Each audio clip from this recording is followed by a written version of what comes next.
શિણાઈ વિસ્તારમાં સ્ત્રી સુરક્ષાના કાયદાને લજવતો મહિનામાં બીજો બનાવ બન્યો છે, જેમાં સરેઆમ સગીરાનું અપહરણ કરી શિણાઈ નજીક લઈ જઈ બે ઈસમોએ દુષ્કર્મ ગુજારવા સાથે સગીરાને ત્રાસદાયક પીડા આપી હતી। આ બાબતે આદિપુર પોલીસ સ્ટેશનમાંથી જાણવા મળતી વિગતો મુજબ શનિદેવ મંદિરથી શિણાઈ જતા રોડ પર બનાવ બન્યો હતો। ભોગ બનનાર 16 વર્ષની સગીરાને સાહેદ પસાર થતા હતા ત્યારે બે અજાણ્યા ઈસમો બાઇક પર આવ્યા હતા અને સગીરાને ધમકાવી પોલીસ સ્ટેશન લઈ જવાની ધમકી આપી હતી। એક આરોપીએ બળજબરીથી એક્ટિવામાં બેસાડી પોલીસ સ્ટેશન લઈ જવાનું કહી સગીરાનું અપહરણ કરી ગયા હતા। પોલીસ સ્ટેશનના બદલે રસ્તામાં બળજબરી કરી જાતીય સંબંધ બનાવવાનો પ્રયાસ કર્યો હતો। ભોગ બનનારે પ્રતિકાર કરવા છતાં આરોપીએ જબરદસ્તી કરી હતી તેમજ મારીને અહીં જ દાટી દેવાની તેમજ સામૂહિક બળાત્કારની ધમકી આપી હતી। બાદમાં અજાણ્યા આરોપી ભોગ બનનારને અંજાર તરફ લઈ ગયો હતો અને નાયરા પેટ્રોલ પંપ પાસે ઉતારી દેવામાં આવી હતી। આરોપીઓ નાસી ગયા બાદ સગીરાએ પોતાના વાલીને જાણ કરતા તેને સારવાર અપાવી હતી અને આદિપુર પોલીસમાં ફરિયાદ દાખલ કરવામાં આવી હતી, જે અંગે પોલીસે બંને ઈસમો સામે પોક્સો સહિતની ગંભીર કલમો તળે ગુનો દાખલ કર્યો છે। અંજારના વિજયનગરમાં રહેતા શખ્સે સગીરા સાથે અડબલા કરી રોકડા 4 લાખ પડાવી લીધા હોવાની ગંભીર ઘટના સામે આવી છે। અંજાર પોલીસમાંથી મળતી વિગતો મુજબ આરોપી ઇરફાન વલુ શેખે સગીરાના ભોળપણનો લાભ લઈ તેની સાથે શારીરિક અડબલા કર્યા હતા અને ધાક ધમકી કરી બળજબરીથી 4 લાખ રોકડા અને સોના ચાંદીના દાગીના પડાવ્યા હતા તેમજ અન્ય આરોપી હસીના બેનને જાનથી મારી નાખવાની ધમકી આપી હતી। આ બાબતે અંજાર પોલીસમાં ગંભીર કલમો તળે ગુનો દાખલ કરવામાં આવતા પોલીસે આગળની કાર્યવાહી હાથ ધરી છે। ભુજના બસ સ્ટેશન પાસે આધેડ પર ખૂની હુમલો કરવામાં આવ્યો હતો, જેને પગલે ચકચાર મચી ગઈ હતી। હોસ્પિટલમાંથી મળેલી માહિતી પ્રમાણે ગાંધીધામમાં રહેતા અને આદિત્ય ગેસ્ટ હાઉસમાં કામ કરતા 40 વર્ષીય કમલ મોહન ભુજ આવ્યા હતા। તેમનો દીકરો 19 વર્ષીય જીવન માનકુવા નજીક હોટલમાં નોકરી કરે છે। પિતા પુત્ર ભુજમાં હતા ત્યારે કસાટા આઈસ્ક્રીમ પાસે કોઈ અજાણ્યા ઈસમોએ છરી વડે ગંભીર હુમલો કરતા તેઓ ઢળી પડ્યા હતા। હત્યાના ઈરાદે ખૂની હુમલો કરવામાં આવ્યો હોય તેવું જણાઈ આવે છે। પૈસાની લેતી દેતી બાબતે આ બનાવ બન્યો હતો। પરપ્રાંતીય આધેડ ઢળી પડતા તેમનો દીકરો હેપતાઈ ગયો હતો, જોકે હાજર સ્થાનિકોએ તાત્કાલિક તેમને સારવાર માટે હોસ્પિટલ ખસેડાયા હતા। પરપ્રાંતીય હોવાથી હાલ તેઓ સારવારમાં વ્યસ્ત છે। પોલીસે કેમેરાના આધારે તપાસ શરૂ કરી છે। ભુજમાં શુક્રવારે સાંજે સાંસદ કચ્છ કાર્નિવાલનું આયોજન સાંસદ વિનોદ ચાવડા અને સમાજ નવનિર્માણ ટ્રસ્ટના ઉપક્રમે કરાયું છે। ભુજના હમીરસર તળાવ નજીક ભવ્ય લાઇટિંગ સાથે શણગાર કરાયો છે। ગત રાત્રે મોટી સંખ્યામાં ભુજવાસીઓ લાઇટિંગ નિહાળવા ઉમટી પડ્યા હતા, જેના કારણે હમીરસર તળાવ કાંઠે મેળા જેવો માહોલ જોવા મળ્યો હતો। ભુજના શ્રી સંઘના 100 વર્ષના ઇતિહાસમાં પ્રથમ વખત લીંબડી અજરામર સંપ્રદાયના આચાર્ય ભગવંતનો ભવ્ય ચાતુર્માસ પ્રવેશ થયો છે। આજે ભુજના આંગણે ભવ્ય ચાતુર્માસ પ્રવેશનો પ્રસંગ ઉજવાયો હતો। ભુજના છકોટી સંઘ માતૃશ્રી કેસરબાઈ જૈન ભવન ખાતે લીંબડી અજરામર સંપ્રદાયના આચાર્ય ભગવંત ભાવચંદ્રજી સ્વામીએ ચાતુર્માસ પધાર્યા છે। કજી અષાઢી બીજના સવારે જૈન ભવન ખાતે પ્રવેશ બાદ ભવ્ય શોભાયાત્રા Jain Bhavan Ajramar road, hospital road, PGVCL, jubilee ground થઈ ટાઉન હોલ સુધી નીકળી હતી।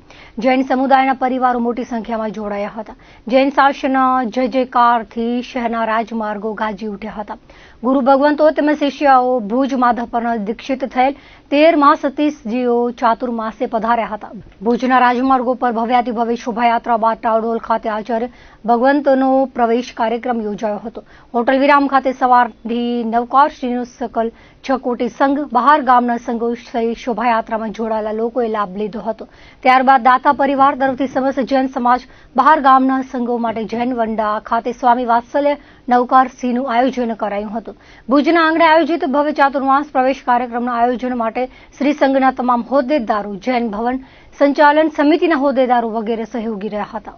આજનો અમારો ગચ્છાધિપતિ આચાર્ય ભાવચંદ્ર સ્વામીનો નગર પ્રવેશ છે। અમારો નગર પ્રવેશમાં અમારા ઉપાશ્રયમાં સવારે માંગલિક હતા ગુરુદેવના, માંગલિકથી અમારો શોભાયાત્રા હતા। શોભાયાત્રા અમારો ટાઉન હોલમાં અને ટાઉન હોલમાં ભુજ ચકોટી સંઘનો કાર્યક્રમ છે।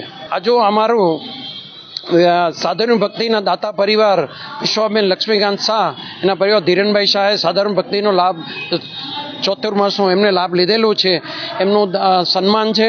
પછી અમારા સાતે સંઘના પ્રમુખ સ્મિતભાઈ ઝવેરીનું સન્માન છે।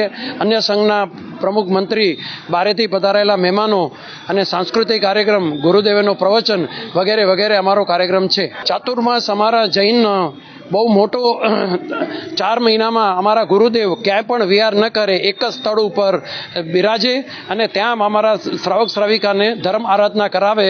અને એનું કારણ એ છે કે ચાતુર્માસ એટલે ચોમાસાની સિઝન છે.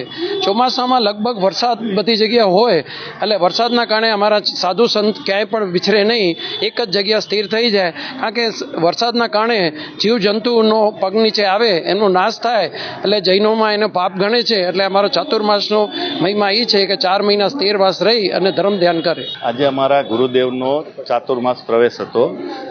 વહેલી સવારે 7:15 અમારા ઉપાશ્રમમાં ગુરુદેવના પગલાં થયા અને ત્યાં એમનો માંગલિક અમે સાંભળી અને શોભાયાત્રા સ્વરૂપે અમે ટાઉન હોલ સુધી આવ્યા છીએ. શોભાયાત્રામાં પણ વચમાં 2-3 જગ્યાએ પાઠશાળાના બાળકો, મહિલા મંડળના સભ્યો અને પાઠશાળાના બાળકના મમ્મીઓ તરફથી પ્રોગ્રામ કરવામાં આવેલા હતા. પછી ત્યારબાદ અમે ટાઉન હોલ પધાર્યા. ટાઉન હોલમાં ગુરુદેવનો પ્રવચન છે, એની સાથે સાથે સાંસ્કૃતિક કાર્યક્રમો છે, દાતાઓનો સન્માન છે. આ ચાતુર્માસના દાતા તરીકે માતૃશ્રી વિશ્વાબેન લક્ષ્મીચંદ શાહ પરિવાર, ધારિત્રીબેન ધીરેનભાઈ શાહ એમને લીધેલો છે. 4 મહિના દરમિયાન ગુરુદેવ અમને તપ જપ ની બધી આરાધનાઓ કરાવતા હોય છે. ગુરુદેવ પણ 4 મહિના એક જ જગ્યાએ રહેતા હોય છે, એમનો કોઈ વિચરણ કરવાનો નથી હોતો. અને અમે પણ શ્રાવકોએ 4 મહિનામાં ધર્મ ધ્યાન ત્યાં તપ જે કરવાનું આવે આ 4 મહિનામાં અમે કરતા હોઈએ છીએ વધુ પડતો. આ વખતે આચાર્ય ભાવચંદ્રજી મહારાજ સાહેબનું ચાતુર્માસ છે અને અમારા લીંબડી અજરામર સંપ્રદાયમાં 100 વર્ષના ઇતિહાસમાં આચાર્ય મહારાજ સાહેબનું ચાતુર્માસ પહેલી વાર થઈ રહ્યું છે અને સંઘના દરેક ભાઈઓનો બહેનોનો ઉત્સાહ બહુ સારો છે. કાર્યક્રમની વિગત શું છે એ આગળ જિજ્ઞેશભાઈ અને શીતલભાઈ આપી દીધી છે. આ 100 વર્ષના ઇતિહાસમાં પહેલી વાર ચાતુર્માસ આચાર્ય ભગતનું મળે છે ને દરેક સંઘના ભાઈ બહેનો, શ્રાવક શ્રાવિકાઓને ઉત્સાહ બહુ ઘણો છે. એશિયાના સમૃદ્ધ ગામ માધાપર નવાવાસ મધ્યે રસાકસી ભર્યો પંચાયત ચૂંટણી જંગ યોજાયો હતો, જેમાં વાલજી કાનજી ડાંગર સરપંચ પદે વિજય બન્યા સાથે તેમની પેનલના જીતેલા સભ્યો, ચૂંટણીમાં ઉભેલા સભ્યો, ગામના આગેવાનો, રાજકીય આગેવાનો, પેનલના પ્રેરણા સ્ત્રોતો સહિત મોટી સંખ્યામાં ગ્રામજનોની ઉપસ્થિતિમાં સરદાર વલ્લભભાઈ પટેલ પ્રતિમા પાસેથી વિજય સરઘસ ઉત્સવ પ્રારંભ કરાયો છે. મોટી સંખ્યામાં ઉપસ્થિત સમર્થકો, શુભેચ્છકો સાથે વથાણ, હનુમાન મંદિર, માધાપર ગ્રામ પંચાયત કચેરી, મુખ્ય બજારો, સ્વામિનારાયણ મંદિર મધ્યે વિજેતાઓને પુષ્પહારથી પ્રજાજનોએ વધાવી આવકાર આપ્યો હતો. આ પ્રસંગે સામાજિક રાજકીય આગેવાનો શામજીભાઈ આહિર, હરિભાઈ આહિર, વાલજીભાઈ આહિર, હિતેશભાઈ ખંડોલ, દિનેશ ઠક્કર, સુરેશ ગઢવી, મહેશ વ્યાસ, વિનેશ શાહ સાથે દરેક સમાજના લોકો ઉપસ્થિત રહી વિજય ઉત્સવમાં ઉમંગભેર જોડાયા હતા. આગામી સપ્તાહમાં સરપંચ પદે વાલજીભાઈ વિધિવત ચાર્જ લઈ શકે છે. પૂરી ચૂંટણી પ્રક્રિયા દરમિયાન મારું ફોર્મ ભરાણું ત્યારથી માંડી અને આજ દિવસ સુધી દિવસ રાત જે લોકોએ મારા માટે અથાગ પરિશ્રમ કર્યો, મહેનત કરી અને એનો જ આ પરિણામ છે. એટલે મારા જીતનો શ્રેય હું મારા સૌ કાર્યકરોને આપું છું.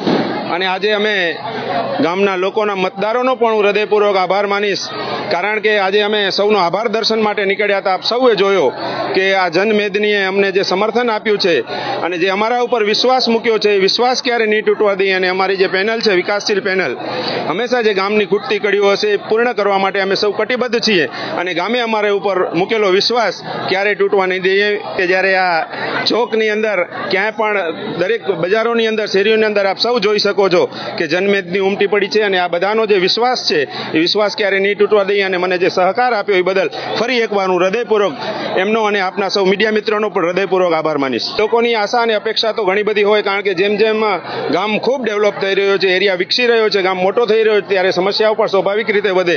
હવે આ માત્ર ગ્રામ પંચાયતની પણ એક નગર જેવું પરવું છે, ત્યારે એમની જે ખૂટતી કડીઓ છે એ પૂર્ણ કરવા માટે અમે હંમેશા કટિબદ્ધ રહીશું.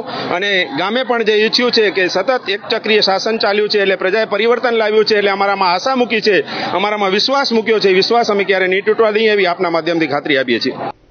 કચ્છ જિલ્લા કોંગ્રેસ પ્રમુખ પદે વીકે હુંબલની વરણી થતા તેમને આવકારવા પૂર્વ પ્રમુખ યજુવેન્દ્રસિંહ જાડેજા સહિત કોંગ્રેસમાં જોડાયા હતા. નવા વરાયેલા કોંગ્રેસ પ્રમુખ વીકે હુંબલ તેમજ પૂર્વ પ્રમુખ યજુવેન્દ્રસિંહ જાડેજા દ્વારા નવા વરાયેલા પ્રમુખને આવકારવા પત્રકાર પરિષદ યોજાઈ હતી, જેમાં કચ્છના પ્રાણ પ્રશ્નો જેવા કે ખેડૂતોને કનડતા બિયારણો, ખાતર, પૂર્વ કચ્છ સીએનજી સેન્ટર, જિલ્લા, તાલુકા, નગરપાલિકામાં અધિકારી રાજ તથા બેફામ ભ્રષ્ટાચાર, કાયદો વ્યવસ્થાની કપરી પરિસ્થિતિ, દારૂનું ખુલ્લેઆમ વેચાણ, પીવાનું પાણી, શિક્ષણ, આરોગ્ય વગેરે મુદ્દે કોંગ્રેસ પક્ષ આગામી દિવસોમાં લડત ચલાવશે. ઉપરાંત નવા વરાયેલા પ્રમુખ દ્વારા જણાવાયું હતું કે સંગઠન મજબૂતીકરણની દિશામાં બૂથ લેવલ સુધી સંગઠન પ્રક્રિયા મજબૂત કરાશે અને આગામી ટૂંક સમયમાં નવા વરાયેલા જિલ્લા પ્રમુખ વી.કે. હુંબલનું પદ ગ્રહણ ભવ્ય સમારંભ યોજાશે. આ પત્રકાર પરિષદની શરૂઆતમાં રામદેવસિંહ જાડેજાએ સૌને આવકાર્યા હતા. આગેવાનો, કાર્યકર્તાઓ વગેરે શાલ અને પુષ્પગુચ્છથી નવા પ્રમુખને આવકાર્યા હતા. મને જિલ્લા કોંગ્રેસના પ્રમુખ તરીકે મારી પસંદગી જે કરી છે જે બદલ હું મારા રાષ્ટ્રીય નેતૃત્વ ખડગેજી, આદરણીય સોનિયાજી, આદરણીય રાહુલજી, અમારા પ્રદેશ પ્રમુખ શક્તિસિંહ ગોહિલ સાહેબ અને અમિતભાઈ ચાવડા એમનો ખૂબ ખૂબ આભાર માનું છું કે મને પ્રમુખ તરીકેની જવાબદારી સંભાળી આપી. અને સાથે સાથે અમારા જજવેન્દ્રસિંહભાઈ જેમનો સમયગાળો પૂરો થઈ ગયો છે, અમે સાથે મળીને ખૂબ કામ કર્યું અને એમનો પણ સહકાર અમને હંમેશા અમે સાથે રહી અને સહકારથી કામ કરેલી એ રીતે સમગ્ર કચ્છમાં તમામ કાર્યકરો, તમામ હોદ્દેદારોને સાથે રાખી અને કચ્છમાં કોંગ્રેસ કેવી રીતે મજબૂત બને, કોંગ્રેસનું સંગઠન વધારે કાર્યરત બને એના માટે અમે પૂરેપૂરા પ્રયાસો કરીશું. કચ્છમાં ઘણા બધા પ્રશ્નો છે, પ્રાણ પ્રશ્નો, જેમાં મુખ્ય પાણી હોય, શિક્ષણ હોય, આરોગ્ય હોય. એના માટે જે ગંભીર પરિસ્થિતિ છે તો અમે લોકોનો અવાજ બની અને સરકારના સુધી અહીંયાની લોકોનો અવાજ પહોંચે એના માટે અમે પૂરેપૂરા પ્રયાસો કરીશું. આ સમસ્યાઓ જે છે એ અમે સરકાર સુધી પહોંચાડવા માટે કચ્છના લોકોનો અવાજ બની અને આવનારા સમયમાં અમે લડાઈ લડીશું અને કચ્છના જ્યાં જ્યાં અમને જરૂર પડશે, જ્યાં પણ ખોટું થતું હશે ત્યાં કોંગ્રેસ એક મજબૂતાઈથી લડાઈ લડી અને આવનારા સમયમાં કોંગ્રેસ વધારે મજબૂત થાય